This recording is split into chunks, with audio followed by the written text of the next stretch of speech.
An incident occurred. I've only heard Bob's account of it, and only latterly with Jack. And anyway, he stormed out, and to all account, he's told you and he's told others that he couldn't stand being the senior member of the family, having to look after all these younger kids, you know, all that implies. Because, I mean, there were 7 and then I was more, that makes it 8, it's enough to turn anybody off. I mean, education and Dad is a big issue, because he said you learn more in a month at going out to work than you learn in a year at school. So both Jack and I think one of the others, Jack had got a very good school record, and he was passed to go to the Kilburn Grammar School, and he wasn't allowed to do it. And I think that kind of upset him. We're now talking about when he was about 14, of course, aren't we? He just on a school leaving situation, so he was very resentful about that, and indeed most of us are. So anyway, he did go away, and he disappeared, and Bob strenuously tried to find him, and somehow or another, very clever detective work, he found him at Shrewberness. Oh yes, Yep. Dad used to talk of Shrewberness was the army base, and somehow or another he found it, and he went to the gate and blah blah blah, and then he more or less came back into the family again. But he wasn't a regular visitor. No. And I can remember when I was a kid, by now I would be 3 or 4, and well, I didn't take to him too well. No. You know, didn't know who he was really. No. And not at Craig Park Road, but at Grosvenor Gardens. And then he just stayed for a while. God knows how many often he came or how long he stayed, but I know I was a bit scared of him. I don't know why, can't remember. And he wasn't known for a smooth temper. You know, I mean, he lost his temper with the bloke in the shop doorway. I think you know that one, don't you? When at Craven Park Road. No, I don't. Well, at Craven Park Road, it was a corner shop, but it was really 2 shops, and the entrance to when it was one shop was sort of set back, so there was plate glass window, all the way along here. This was a corner shop, and they had come back, Dad and Bob and Jack from somewhere, probably having a pint or 2, and Dad didn't like people congregating in his shop doorway and raucous laughter and all the rest, so Jack told him to go, and they didn't. So he threw a blow at a bloke, and he went through the plate glass window. Oh my goodness. Yeah. So they didn't have any more use congregating in that shop door. Yeah, I think it was 8 years he signed on for, and he put his age up, by the way. You don't go in the army at 14. No. And anyway, 4 years up, 1924, 1932, came out on reserve, and obviously met Daisy and got married and things. And then came the war, or the war was on the horizon. In 1938, he was called back. That was well before the war started. They were mobilising, and he was reserved, and back he went. At Dunkirk, he was definitely in the artillery. He only changed the Remy after that. And he'd been in the artillery, and in fact, he went to the artillery because Uncle Ted, one of our favourite uncles, he'd been in the artillery as a soldier, as a permanent. And we have a picture somewhere, haven't we, of after Dunkirk.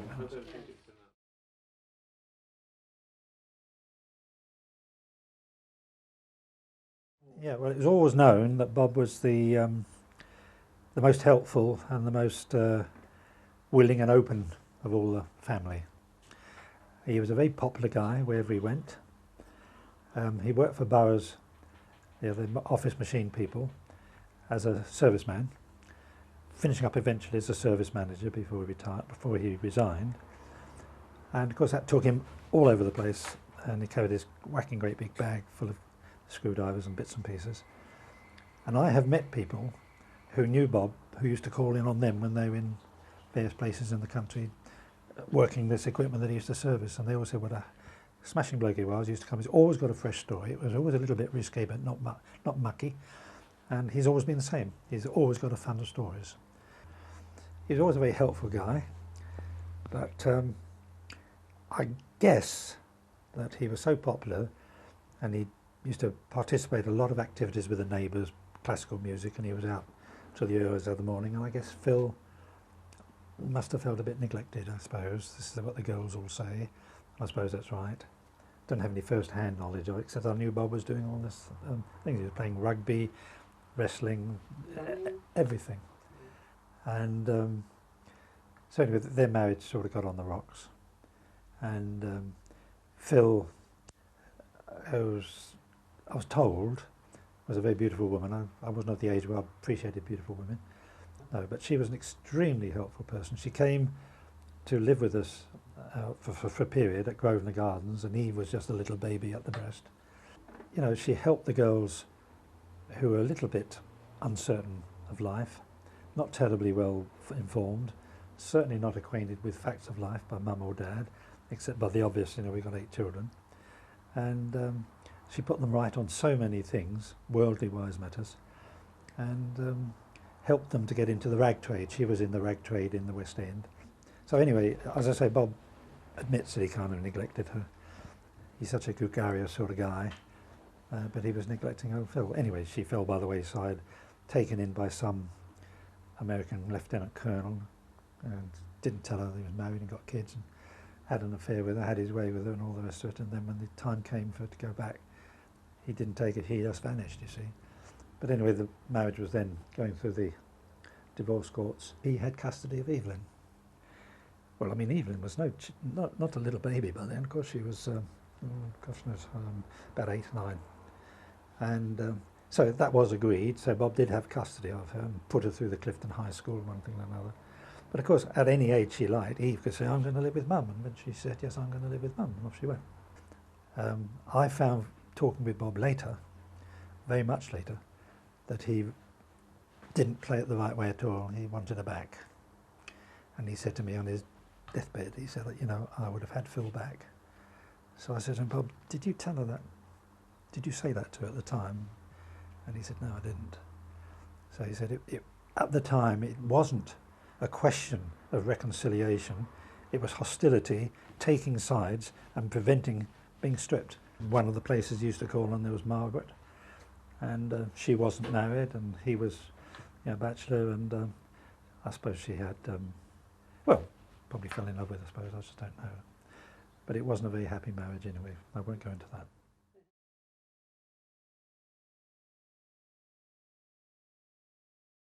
He and Albert were very close friends. They used to do wrestling together. They used to go Wilson Cycling Club together. They were the ones who took me with them when I was only quite a lad up to the Welsh Harp, which is a famous place in the bank's history, all of us. Well, it was a pole and a couple of poles, sky ropes and an old carpet. one of Dad's old carpets, and I think another carpet to lay on. I don't think we stayed there if it began to rain or anything. But they used to go and have a rope with a stick on it, throw it over the dead boughs, pull them down for firewood and all the rest of it. As far as I remember, there was nobody ever came up and said, what are you doing, or tried to get us off it or anything, but it wasn't widely used. It is now, but it wasn't then. There were no houses around it. We used to have to go down a muddy track to get there. Big incident I remember, Kath had lost a little doll. I think it was a cloth doll. And we spent hours getting darker and darker looking for where this doll may have gone. It may still be laying in the hedge out there now. A little thing like that stick out. And I can remember a fellow called, I mentioned it to Albert when I went down there, something Stapley, Bob Stapley or something like that. He had a sailboat. And he brought it up there, and Albert and he went off doing some of this. So they were very, very happy days, and the family as young, we all interplayed, and everybody was at peace with each other. Everything was fine. Jack didn't figure in this because he's in the army. Albert had this motorbike accident. Albert had 2 mates who used to come to Queen's Court and Grosvenor Gardens probably, and on motorbikes. It was John and Mac. Mac was a big man, John was a tall, thin one, and they all had motorbikes, and they used to sometimes go out on pillion, and he was on pillion with one or the other, went round a corner and came off. Went into hospital and met Kitty, and a very clever bloke, he proposed to her. Best thing he ever did, I suppose. I'm sure he thought so. Well, I'm sure so. I think Bob told him that it was a good place, Bristol, because Bob had been there some time with Burroughs. And I think there was a job at the Port of Bristol Authority which your dad took and stuck it through to the end. Yeah, I can remember moving down with Albert, or helping him to move down with the furniture, because, you know, we never employed Pickford's, the gentle giant. We always had somebody with a van. And I can remember helping Albert to move into only a part of number 39, Trelawney Road. Yeah, I don't think he had the whole house at that time. Sometime later I heard that they very wisely bought the whole place. Very, very business-like couple, those two. Though they knew, well, I think Kitty was pretty switched on. I remember that going down there. Bob had been down there, well, I should say a couple more years before that.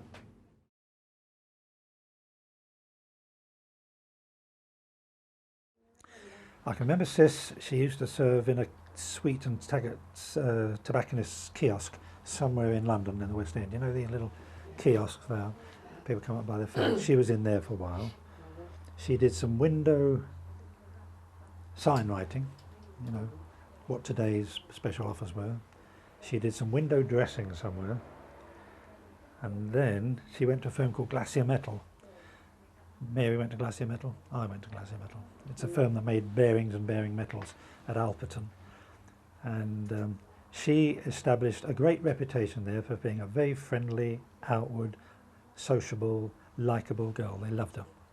Everybody loved Sis wherever she went. And so anyway, Mary went there. So yeah, Sis was a great, friendly, sociable, good-looking, smashing girl, but she went totally astray, as you probably know. Because there's always a sort of a yarn running about all this, and the truth is more interesting than the fiction. But we were living at Queen's Court, and it was early on in the war, and at home there was just the 4 girls and myself. Albert was a fairly regular caller with Mac and John. Bob was in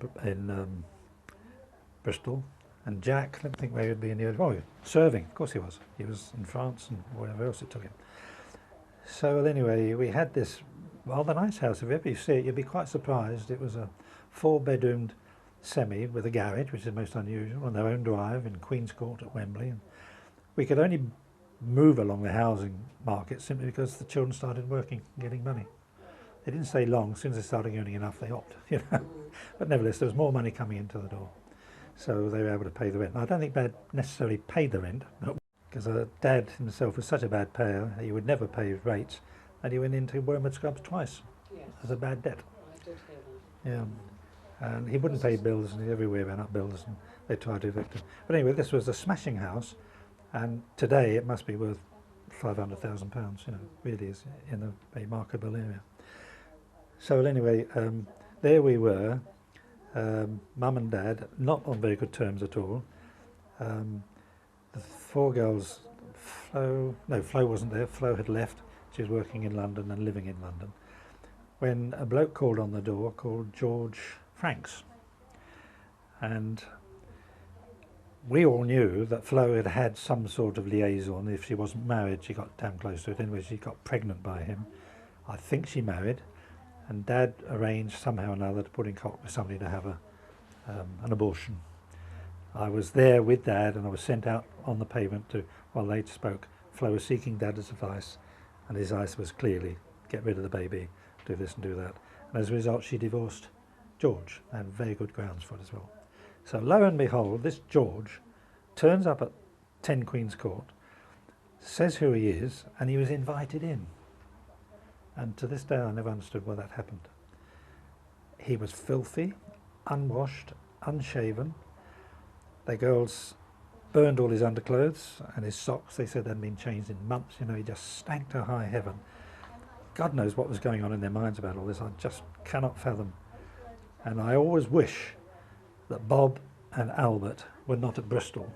We could be, in today's terms, 1,000,000 miles away. You know, you couldn't just jump in a car or get on a motorbike and be there in a couple of hours. And they didn't know that this had happened. But anyway, this bloke came in, and he was a Gorbals Glaswegian. As a very dirty, diminutive, make a first-class trade union agitator. He was full of all this, full of all that. He said he was a toolmaker. Apparently got a job round at GC's on 40 Lane.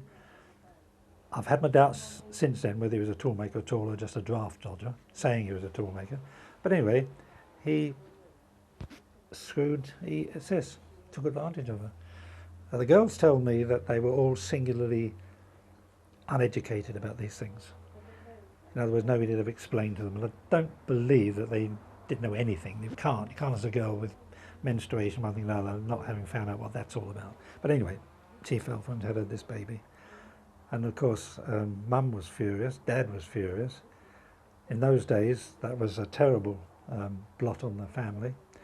And the traditional thing was the girl went and either had an illegal abortion or had the baby straight in for adoption. But Sis wasn't going to have any of that. She was going to keep the baby. She and Mum, I know, had a dreadful row. Sis accused Mum of looking through her correspondence, which I've no doubt that she did. And anyway, Sis vanished. We couldn't find her. And she had her baby. And eventually, I think it was Flo, did find her, only not so far away in Cricklewood Broadway, in a premises over a cafe, you know, a line of shops, premises over, and she was living there. So anyway, we all went and saw her and that, and by then she had had the first two children, two boys, Peter and John. I can't remember where Judy was, but anyway, Mary and I, who were going together, we weren't married, I don't think, we took them down to Selfridges for Christmas when they were little tots, and I remember distinctly one of them filled his trousers, and I had no experience of this at all. And there we were in Underground Railway, not knowing what to do. I can't tell you how we got out of it, but anyway, we did. So, well, anyway, Sis not only had one child, she went on and had three, which, you know, a mistake we can understand, but it's something else. And this man was still around. He's still around. And eventually Sis got tired of him, not quite sure what went wrong, and he was hoofed out. And Sis was, of course, was destitute. There was no such thing as social security. There was no help at all. Only parish funds. You know, if you went to the parish, you got on the parish. I don't know what she did for money. So eventually, she went to Australia, but that comes a little while later. Anyway, George was drummed out, and that was that. He went further afield. As I say, to this day, I cannot imagine that Bob or Albert would have allowed this bloke to stay in that house. They'd have picked him up and chucked him over the hedge. But Sis was a practical, sensible, she didn't behave sensibly on love matters, I must say, but other than that, she was definitely a down-to-earth, feet on the floor. And she was very good, very big-hearted, generous. Everybody recognised it and they liked her very much indeed.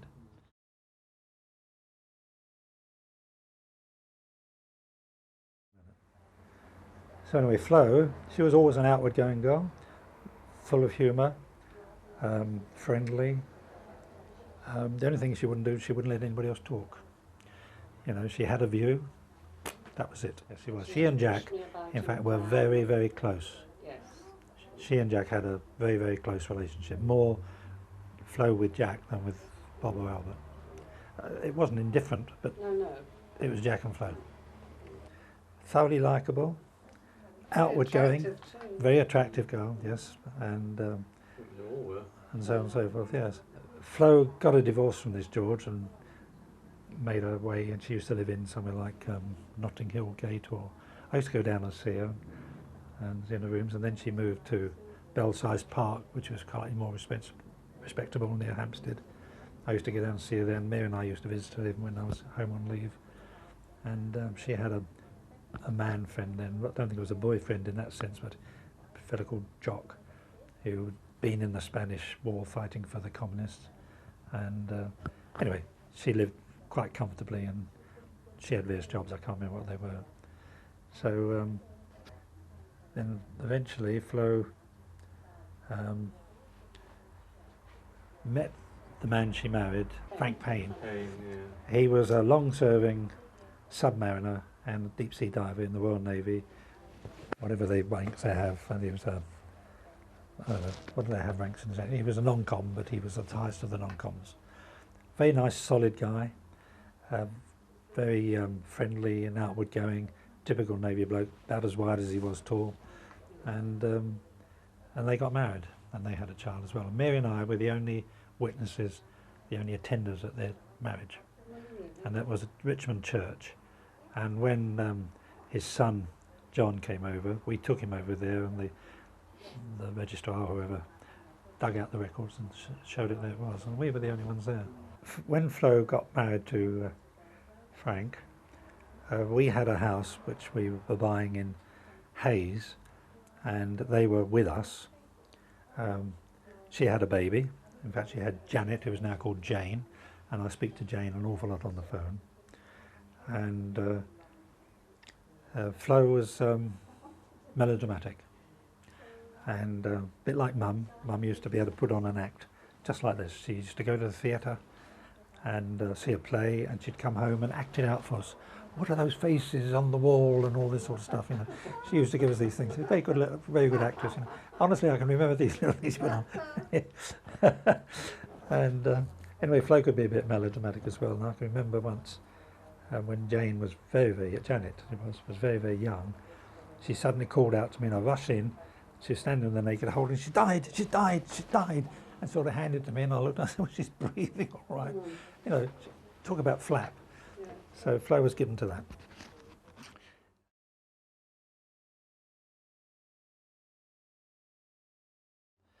So anyway, Kath was a very good swimmer. She was excellent on the backstroke. She got medals for it. And later on, when she settled in Bristol, I'll come on to that story in a minute, she joined a tennis club, and she was a jolly good club player. She and I played tennis during the war, and she was good. Only once or twice, but we did that at Wembley, and she was a good player. So yeah, she's a very sporting sort of girl, but not very easy to meet.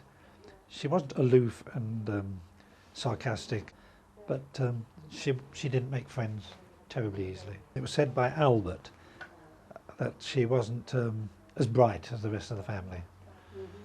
And over the years, I think I could agree with that. She's very slow. She's not backward, but she's just slow. But one thing she was a good athlete.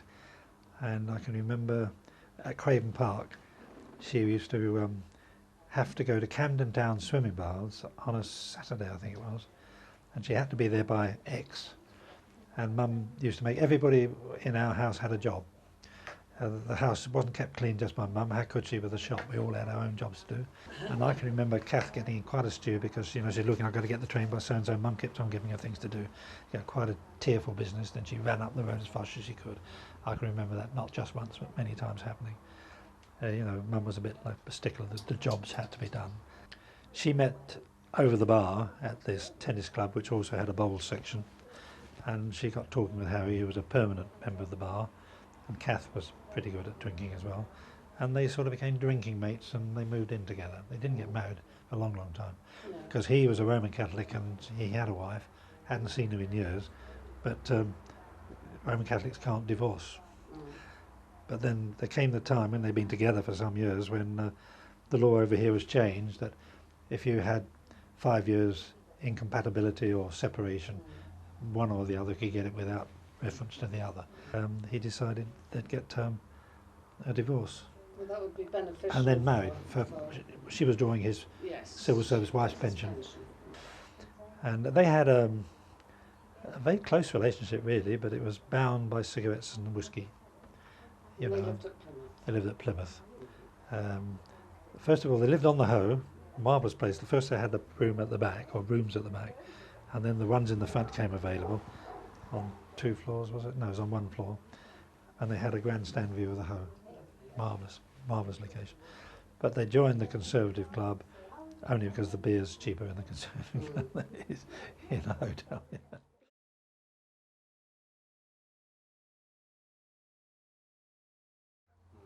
And then there's Helen, of course.